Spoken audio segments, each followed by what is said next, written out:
प्यारे हजूर, मेरा सवाल है कि जो रसाले आते हैं, हाँ नासरात भी आते हैं, सारे आते हैं, जब ज़्यादा सारे हो जाए हम इससे क्या रिसाइकलिंग में फेंक सकते हैं?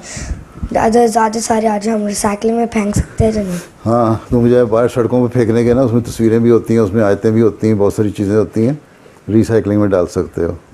ठीक है, रिसाइकलिंग में डाल के पक्का यकीन कर लो कि सारे शेड हो गए अच्छी तरह।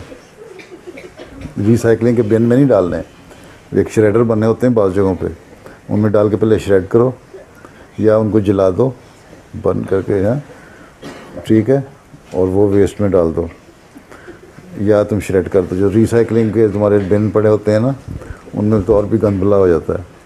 ठीक है, पहले जलाओ या श्रेड करो फिर रिसाइकलिंग में डाल दो। ठीक।